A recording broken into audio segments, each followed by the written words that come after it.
Послание до евреите, 13 глава, 7 стих.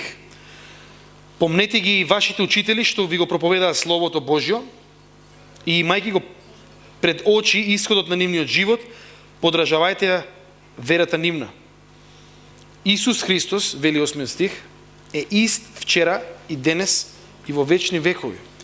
И јас сакам да започнам со едно нешто, да ве охрабрам со еден многу важен момент, со една многу важна пракса од христијанскиот живот, а тоа е да одвоиме време и да читаме христијански биографии. Да ги читаме биографиите на луѓето кои што се спомнати во Светото писмо, затоа што Библијата всушност е во голема мера опис на настани, но и на луѓе кои што сега го биле дел од тие настани. Новиот завет, да се сетиме на биографиите на Исус, 4 биографии на Исус, 4 евангелија за Исус Христос, значи евангелието според Матеј, според Марко, според Лука и според Јован. Да прочитаме биографија на раната црква, која што се наоѓа во дела апостолски, но и да читаме после тоа. За да немаме впечаток дека Бог работел само во времето на Исус и апостолите, дека неговата работа тука некаде завршила. И дека до тогаш се било правено со една извонредна посветеност и со сила и со инспирација, а дека на нас другите ни е всушност оставено одење во црква. Пошто не можеме тоа да го правиме, се никој одиме во црква. Тоа е некоја наша изгледа замена за живот кој што го нема Бог во себе. И сакам да ве охрабрам реално да читате биографии на христијани од различити периоди. Имаме неколку биографии достапни на македонски. Имаме биографии достапни на српски, српско-хрватски, како сакате. Имаме биографии денес на интернет со малку труд, сите овие биографии на овие јазици, плюс и на англиски еден куп материјали. Зошто се за мене биографиите важни? Зошто верувам дека за секој еден биографиите се важни.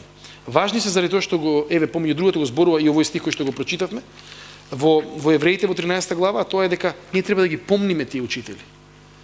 И исходот на нивниот живот да го имаме пред наши очи, да знаеме кои беа тие навистина и што всушност тие луѓе направија, што Бог направи во нивниот живот, за тие да може во некоја втора фаза да може Бог да ги употреби за негови цели. И оној клучен стих кој што читајќи биографии би ве охрабрил да го имате на ум е токму 8 стих кој што вели дека Исус Христос е ист вчера, денес и за секогаш. Што значи дека тоа е фантастичен стих, кој значи следно, дека Бог не се менува. Дека Бог немал некои посебни моменти во смисла сега оваа генерација што ќе се роди, не знам, 1850 година, посебно ќе ги благословиме, сега овие други генерации не сакам да ги благословиме. Значи Бог нема такви игри, нема такви манипулации. Туку овој стих зборува за тоа дека Бог е тука со сето тоа што е тој, иначе со неговата семоќност, со неговата мудрост, достапен за нас да не трансформира прво и понатаму да не употреби на исти начин, на слични начини, како што били употребени овие великани. И ние зборувавме за еден сегмент од овие великани, тоа се луѓе маченици, значи зборувавме кусо за Исус, како што е фундамент за нашето разбирање во оваа смисла. Понатаму зборувавме за Стефан, оној првомаченик, кој што непосредно по смртта на Исус, проповедајќи за Исус и живејќи еден добар живот, доаѓа во ситуација да биде каменуван и умира така. И понатаму зборувавме за Павле, и преку Павле видовме еден пример кој што на едно радикално животно свртување. Значи на човек кој што по сите параметри, ако ние го гледаме пред тоа патување негово за Дамаск, ќе видиме дека кој да го гледал во тоа време не би можел ни на сон да помисли дека Павле одеднаш дека ќе тргне како христијано мрзец и христијано убиец и дека ќе стигне во Дамаск како оној кој што го сака Исус Христос, кој што го доживел Исус Христос. Значи тоа е многу битен момент. Павле понатаму зборувавме за Свети Кирил Методи. И искрено ќе ви кажам, ми беше драго кога неколку од вас дојде и кажа не сме ги согледале Свети Кирил Методи во вакво светло до сега. Може би сме знаеле некои детали, ама во таа севкупна мисија и во тоа едно реално мачеништво и страдање низ кое што тие морале да поминат за да го направат тоа што го направиле, за Бог да го направи преку нив тоа што го направиле, всушност може би не сме имале доволно информации. И сега сакаме Свети Кирил и Методи да отидеме уште неколку века понапред и да зборуваме за една традиција на која што ние на кој што ние припаѓаме. И сега да го кажам следново. Значи, немојте никогаш да градите еден идентитет во кој што ќе кажете ние сме дел, да кажеме, од овие евангелски цркви, па што имаме ние со Свети Кирил и Методий. Напротив, ние и како сме им должни на Свети Кирил и Методий, значи за сето она што го имаат направено, и тие се неминовно дел од таа поголема христијанска традиција од која што сме и ние дел. Ама ние денеска ќе зборуваме за оваа друга традиција од која што сме повторно дел и која што верувам и мислам дека должам на заедницата едно вакво споделување, еден ваков момент заради тоа што се фатив дека можеби не сум зборувал премногу на оваа тема. А тоа е темата на реформацијата. Зошто всушност се случи реформацијата? Кои беа тие двигатели и која цена реално мора овие реформатори да платат за да можат да бидат таков едно моќно оружје, една моќна алатка во Божите раце во време на превирање во Европа. Во време на големи превирања во Европа. И ако нешто сакам да ви предложам, тоа е да секогаш кога читате биографии да најдете време, можеби, не знам, саат, два, ден, 2, 3, 4 и да можете да се отворите за еден контекст, историски контекст во кој што одредени нешта се имаат случувано. Тоа е многу важно. Тоа е исклучително важно. За да разбереме всушност што одредени луѓе правеле. Затоа што и Свети Кирил и Методий ние не можеме да ги разбереме без познавање на Византија, одредено познавање на Византија, на таа желба за мисија, за сите на некои други прилики. Ние не можеме да ги разбереме овие реформатори ако не знаеме, ако немаме информации за тоа во каква состојба се наоѓаше Западна Европа, зборуваме. Во отприлика 14-15 век. И 16 кога веќе се случува де факто реформацијата.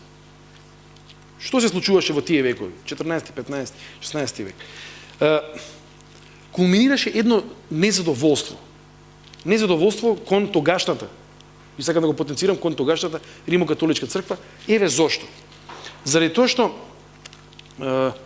црквата по се изгледа имаше речиси целосно напуштено својата од Христа дадена мисија. Значи да биде тело негово кое што ќе им помага на луѓето да се поврзуваат со Бог и кој што буквално ќе го сака Бога и ќе ги сака луѓето. Во овие векови нешто преовладеа, нешто што за жал во одредени форми до ден денеска постои, а тоа е всушност моментот на едно големо суеверие. Едно големо суеверие. Црквата се претвори во тоа време, значи таа Римо-католичка црква особено, значи затоа што таму се случуваат овие нешта, се претвори во една црква која што само сакаше да наплаќа. За се. Сакаш молитва? Тарифа. Сакаш благослов? Тарифа. Сакаш, не знам, долговечен живот?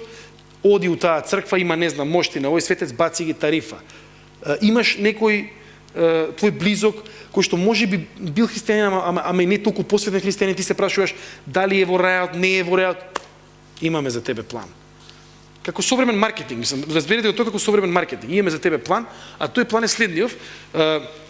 Ти нас ќе ни даваш пари, зашто сме ние поврзани со Бог како црква, ти нас ќе ни даваш пари и како што ти нас ни даваш пари, ние ќе ти кажеме отприлика, ние ќе направиме еден план за отплаќање на гревовите.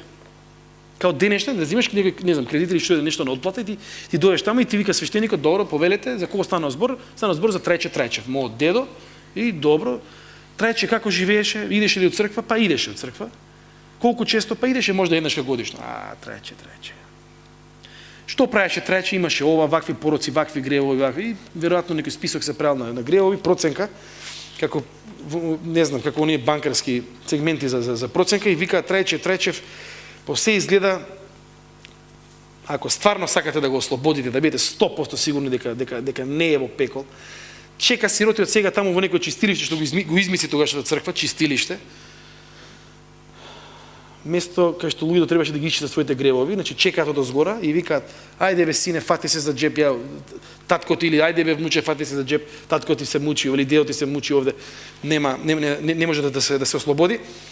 И тие викаат, сума сумарум, отприлика 3.500 евра, ќе ви дајме и рати, значи не е проблем, ама 3.500 евра вие ќе мора нас да ни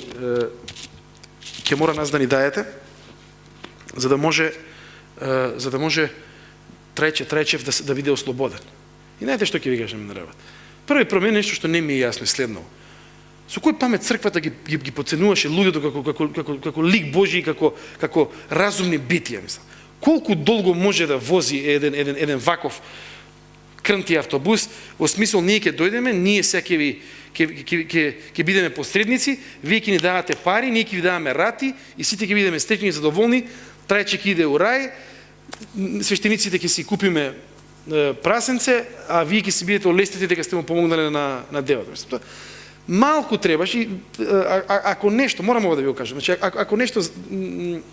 ако нешто замерам на црквата во тоа време, ето црквата стана црква на еден комфорт, си рече ние сме овде главни, затоа што внимавајте, во Западна Европа, тоа мора да го знаете историски чисто. Во Западна Европа единствен континуитет помеѓу Римската империја и тие новосоздадени држави, рано средновековни држави во Западна Европа беше само црквата. Црквата се преживе. И така силна, им се смееше на сите лица, у смисол, кој сте вие, кој беше најтешко, само ние преживеавме. Значи, имаше една реална сила, реална моќ. И во тие моменти, црквата, а тоа го спомнувам на еден модул кој што го предавам секое лето во Берлин. Предавам уметност во Берлин секое лето, и Берлин е фантастичен во овој поглед, заради тоа што преку визуелната уметност нас ни покажува, ни укажува и ни дава увид во светогледите на луѓето. Значи, уметноста нема само таква функција, ама во овој случај таа функција нас не е значајна. Да ни даде увид. И ќе биде само едно нешто. Преку таа црквена уметност, тоа што црквата го протежира е само црквена уметност, само христијанска уметност, во смисол дека Исус Христос со Богородица или не знам, светци и толку.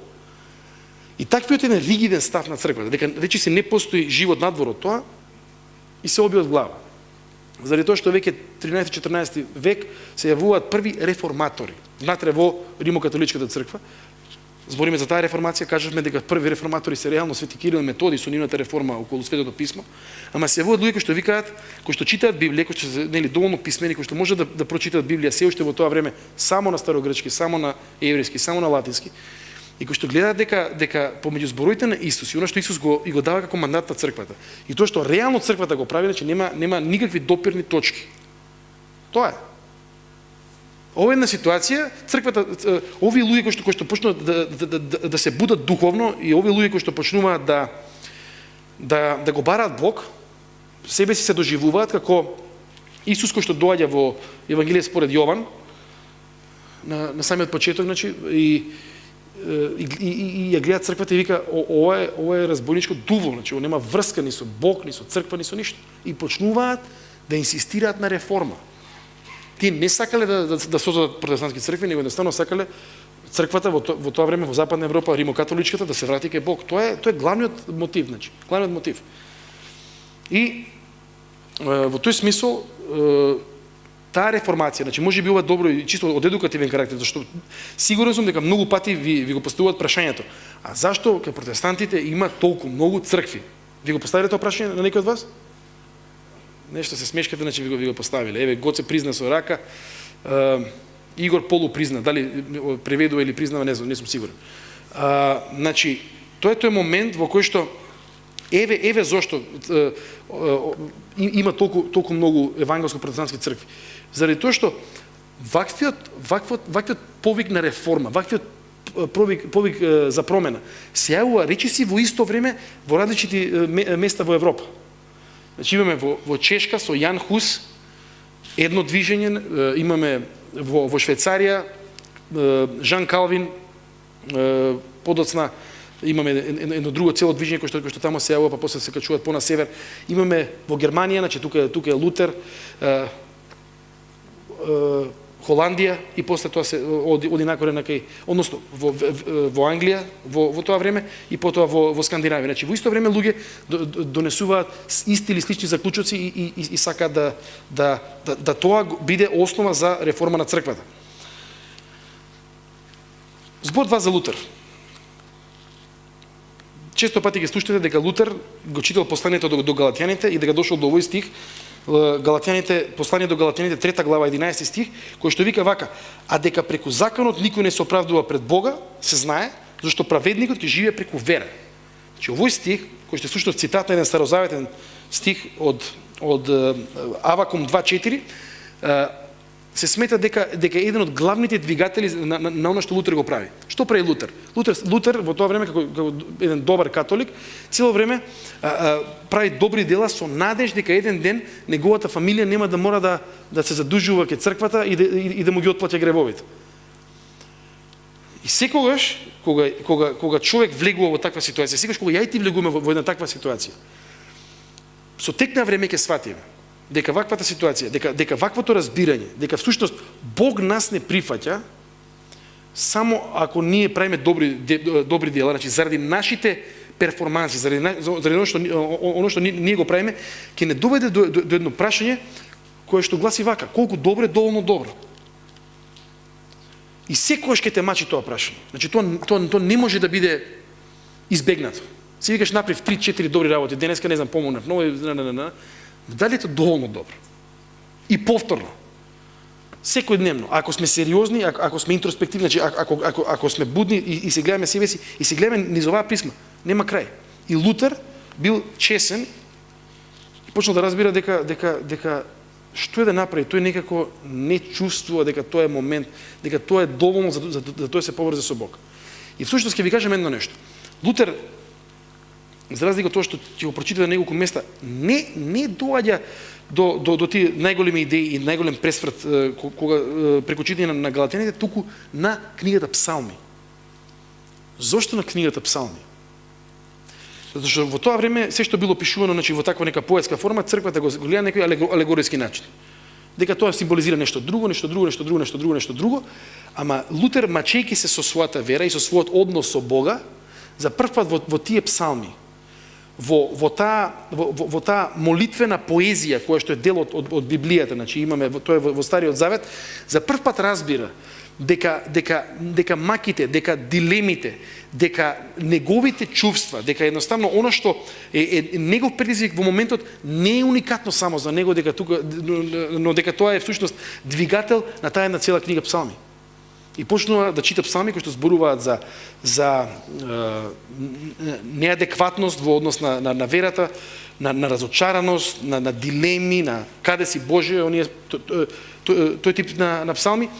И од тоа почнува да разбира дека неговото искуство е истоветно и дека треба понатаму да продолжи да го бара одговорот на таквото нешто во Библијата. И го наоѓа во ова и разбира, значи овој тој стих кој што на некој начин му го сумаризира неговото искуство, дека не е што тој ќе направи за Бог, што го носи до спасение, туку тоа што Бог го направил во Исус Христос.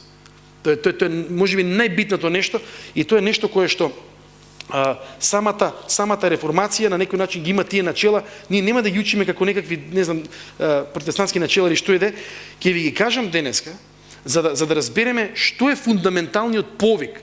Кој е фундаменталниот повик на овие реформатори и зошто се тие значајни? Ја ќе ви кажам едно нешто устарно. Тие се значајни затоа што овие нешта што сега ќе ви кажам се суштински библиски нешта. Тоа се нешта кои што нас те повикуваат не на некаква нова догматика, не на нешто, не знам, ајде сега ние ќе правиме нешто различно само по себе. Овие 5 нешта се суштински произлезени од самата Библија, од Божјиот повик за секој еден од нас. И ова нешто е важно. И ова нешто е сериозно важно, ако било кој од нас, а ќе ви кажам едно нешто, ако било кој од нас повторно од кој да причини е влезен или можеби никош не излегол од тој систем, кој што вика вака: јас патот до Бог се мои добри дела, морализам.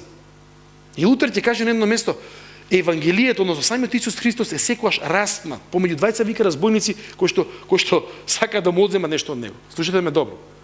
Едниот разбойник кој што зборува за, кој што он метафорички го гледа како религиозност, а религиозност значи еве јас што ќе направам за Бог да ме сака поише и за да се поврзам подобро со Бог, и од друга страна една комплетна неморалност. И она што е суштина на Евангелието е дека тоа е трет пат, дека тоа е нешто што е невидено без Исус, без Божјата откровение, че едноставно не е дел од светот и од начините на кои што луѓето размислуваат за Бог и размислуваат за себе. И ние најчесто така размислуваме. Тие се тие некои две работи. Првиот став е всушност Бог ме сака, ја ќе си правам што сакам, ама мене Бог ме сака. И неки се спаса. Имаме стотици, илјадници, десетици илјади луѓе кои што викаат: "Добро, ако Бог више нели го дал Исус за мене, ја ќе си правам што сакам и еден он ќе ми рече само: "Еј, кај си, супер, дојди, влези во ред." Тоа е едниот екстрем. Екстрем на неморалност. Значи, ја можам да правам што сакам, нема врска. Другото нешто е всушност оваа религиозност. Религиозност која што вика: "Јас ќе земам и ќе правам работи за Бог да ме засака." Двете нема никаква врска со Евангелието. Двете нема никаква врска со патот на спасение кој што нас е даден во Библијата. И затоа овие пет нешта ќе ги прочитам едно по едно и ќе ги разговараме, ќе ги размислуваме заедно, ќе видите колку се суштински за нашиот однос. И мора да разбереме повторно една работа. Значи овој восклик и овој апел на овие пет нешта се случува кога црквата станува предпријатие. Значи плаќаш, добиваш. Плаќаш, добиваш. Ти треба индулгенција, тоа се оние документи за простени гревови. Ја не знам што ја прелетуваш, веројатно ги закупувале луѓето со нив, со надежда дека ден они нели кога што се мртви, со тоа ќе се појават пред Бог. И нели сите вицеви Свети Петар кој што камо да видам индулгенцијата, си платил, добро е, си се спасил, друже, у задни момент. Еве го, тука син ти помогнал, браво за син ти, ајде влагај у рај. Значи, тоа е таква еден момент во кој што Лутер вика: "Луѓе, да не си играме играчки. Дека Бог ни дава чудесно евангелие." Се извинувам. Имам мали уши за тоа и со микрофон има проблеми, а и слабо слушам кога ме караат и кога ми зборат, да. Така да. Првото, значи, овие се напишани на латински, ќе ви кажам на латински, не за да учиме ние некој са час по латински да имаме. Тоа не е нешто забавно, морам да признам, ама за да знаеме и за да знаете ако ги сретете некаде, да може да ги препознаете. Прво нешто кој што реформаторите кажа е sola fide, што значи само по вера. Само по вера. Значи не можеме јас и ти да направиме апсолутно ништо за да заслужиме Божјата љубов. Бог веќе не сака доволно, Бог веќе направил за нас доволно. И овие пет нешта се супер затоа што се делови на таа добра вест за нас. Ме разбирате?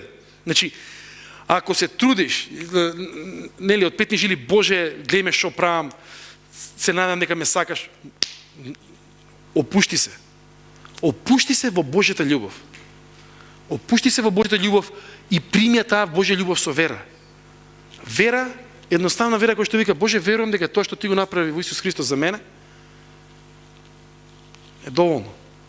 Дека тоа е за мене моментот на спасение." Спасение по вера.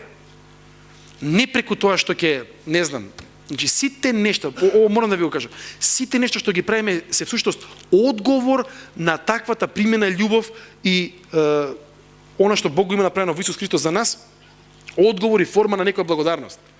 Кога даваме доброволен прилог, значи ние не веруваме дека Бог, дека: "Боже, гледаш пример." И Бог вика: "Леле, што направил бе?" Значи, Бог нема таа динамика. Бог не за џабе вика во Новиот Завет, имаме стик што вика: "Бог го сака оно што дава радост." Зошто дава радост? Радост е на оној кој што разбрал што Бог направил за него. И кој е Бог? Со кејф дава. И вика: "Знаеш што, Боже? Ќе давам било што, само заради тоа што ти, заради сите они нешто што ти мене си ми ги дал." И ова е многу битно и ова е нешто што сакам да биде суштина на нашата заедница. Да се потекнуваме на вера и на култивирање на оваа вера, која што е одговор на Божјата работа за нас во Исус Христос. Второ нешто, сола скриптура. Многу битен момент. Сола скриптура, односно само Светото писмо. Со тек на време, во христијанската традиција, се наталожија други материјали, житија на луѓе, биографии на луѓе кои што живееле за Бог. Значи ние ги употребуваме тие. Еве јас да не постоеше тоа житие на Свети Кирил и Методи, не можев да кажам 2 збора минатата недела, така? Ама она на што инсистираат реформаторите следново: кога ние зборуваме за вера, кога ние дефинираме вера, кога ние зборуваме за било кој сегмент и дел од нашата вера, сите тие нешта ќе бидат тргнати на страна, ќе бидат секундарни, а оно што ќе биде важно, оно што ќе биде клучно, ќе биде слушно Светото писмо. Светото писмо, кое што од каде што ние црпиме знаење за Бог, од каде што ние ја црпиме Божјата волја, од каде што ние всушност знаеме што Бог сака од нашите животи. Ги ви кажам едно нешто. Немојте да влегувате во некакви ситуации во смисол сакам да знам волјата Божја за мојот живот, ако веќе не сте длабоко во Светото писмо. Тоа е основа. Бог на основно нешто, основна мапа за нашиот духовен живот е Светото писмо. Основна мапа. А мапата што ни помага? Мапата нас ни помага да знаеме кај сме. Кога имаме одредени животни искуства, да знаеме кај сме, значи да знаеме што всушност кој е Божјиот поглед, што Бог има да ни каже за одредена ситуација. Светото писмо. Затоа што зборува за ситуации, затоа што зборува за принципи, затоа што зборува сеопфатно за секој аспект од нашиот живот. И затоа, ако ние реално абернеаме Светото писмо, и ако ние сме само, ама што Бог да не сака ова, Бог да не сака оно, значи ние сме реално на ниво на пагани. Зошто сме на ниво на пагани? Што Бог ние не го познаваме, не знаеме кој е тој, значи не знаеме реално што тој нас ни оставил и сакаме како кај некоја оние гатачки. Ги има понекогаш ни центар тука и ќе ми кажат: "Еј да ти гледам на тебе, еј да видиш." Ќе се жениш, викам: "Добро." Нели, има сите тие приказки. Значи, ние се сведуваме на некој такво ниво, пошто не знаеме кој е Бог и ни треба некој медиум, некој кој што ќе ни ја каже нас вистината, зошто најчесто за да ние имаме целосна контрола и да знаеме што понатаму. Откако ние го знаеме Светото писмо, во ред е да се бара специфична Божја волја. Ама обратното не е во ред. Кога ние абернеме Светото писмо, Боже, која е твојата волја, и понекогаш прашуваме работи кои што се очигледно образложени во Светото писмо. И си викаме, и кога ќе почнеме да очитаме посериозно Светото писмо, си викаме: "Леле, милион прашања имав, а уствари тука се одговорите. Само што ја не сум ги знал." Затоа само Свето писмо и во тој контекст морам да кажам една работа. Ние сакаме да бидеме црква на Светото писмо. Значи црква која што поединци кои што читаат Свето писмо, и сакам да бидеме црква која што заедно се собира во мали групи и го чита Светото писмо и разговара за Светото писмо. И црква која што во недела доаѓа и се собира околу Светото писмо и повторно се подложуваме на Светото писмо. Црква која што на вистина ќе го цени моментот дека Бог нас не е открил неговата волја. Солус Христос, значи само преку Исус Христос, спасени сме само преку Исус Христос. Значи немаме потреба од посредници, немаме потреба од светци кои што нели ќе треба ние на светецот, па светецот на Богородица, па Богородица на Исус, па Исус на Отец. Значи искрено ќе ви кажам, таквиот ланец на комуникација никаде не е опишан во Светото писмо. Точка.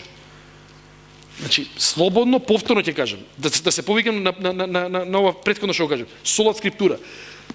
Кажете ми врз основа на Светото писмо каде сме ние поучени, каде сме ние потикнати да се молиме на еден ваков посреден начин, со посредници. Па ние треба да го повикаме, не знам, овој светец, па не знам тоа како иде понатаму. Друга работа е што Исус Христос има едно завршено дело за нас. Значи не треба некој да додава со негови добри дела, само Христос е оној кој што е всушност спасува. И тоа спасение, сола грација, тоа е четвртото нешто, тоа е само преку милоста Божја.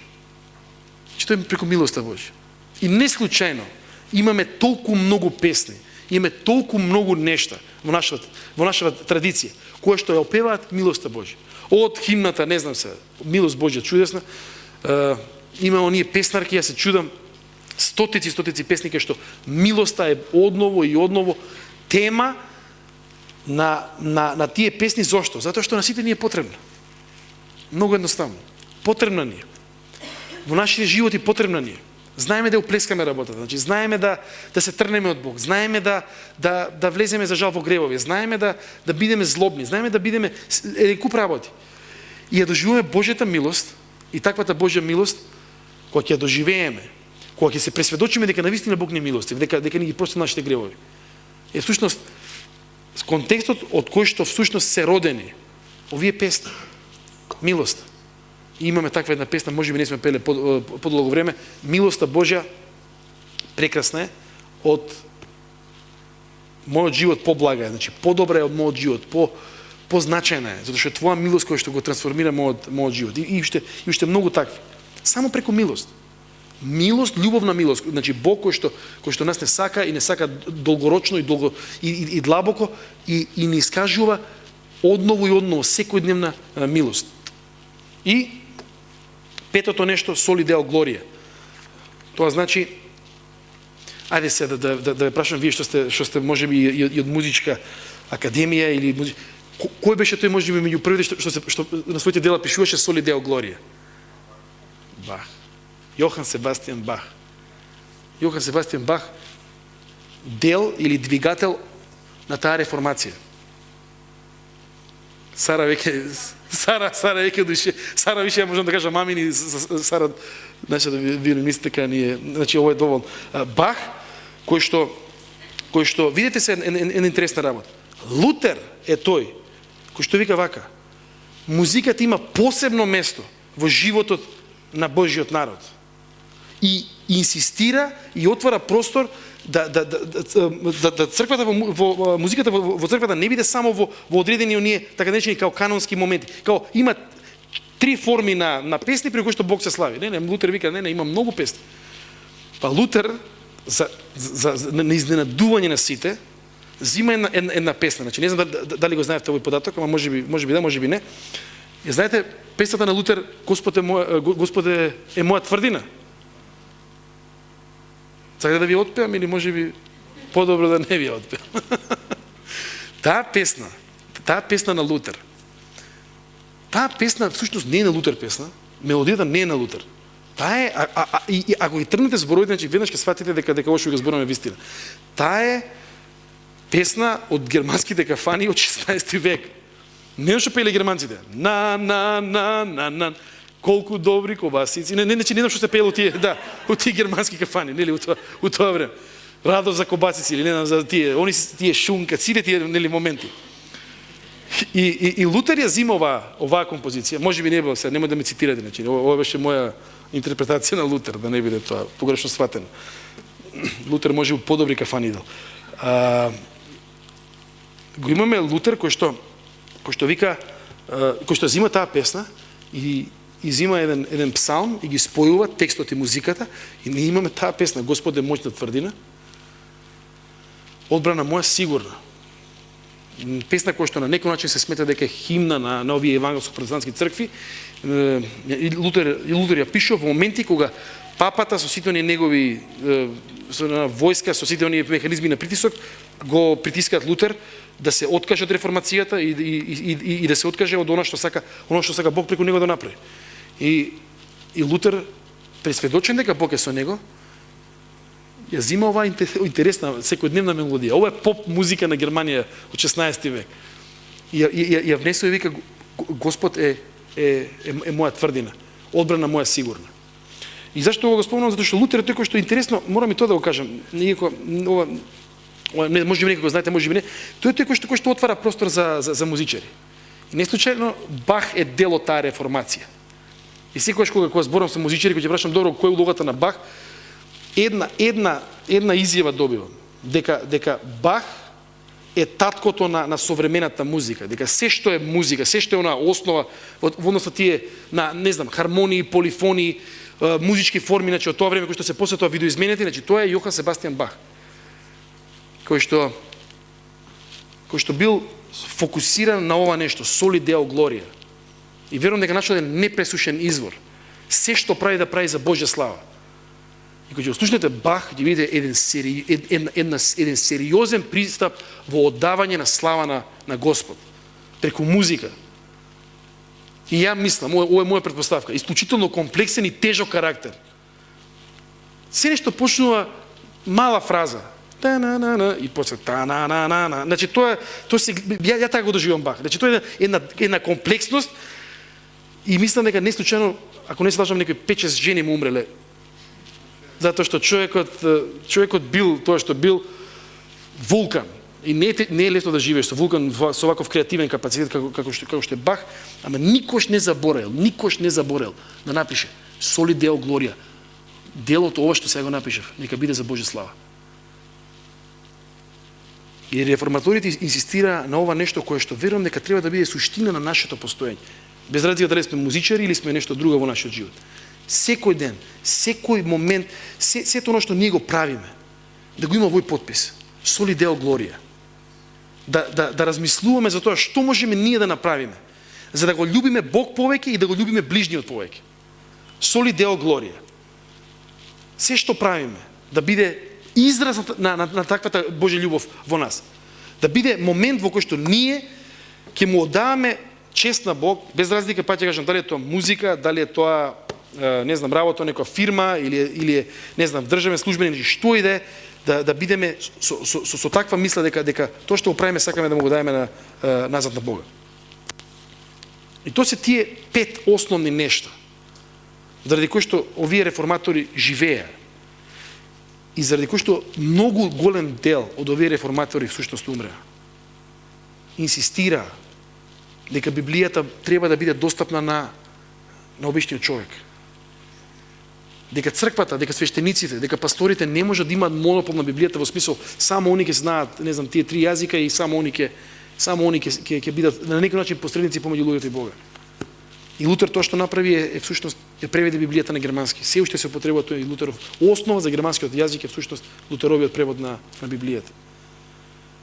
И преку вера. Секогаш кога некој ќе ве праша, а што правите вие во црква? А што правиш ти како христијанин? А што правиш ти за Бог? Најдете начин да објасните дека тоа што вие го правите всушност произлегува од вашата љубов за Бога. Дека ние немаме листи овде во црквата кој колку добри дела направил.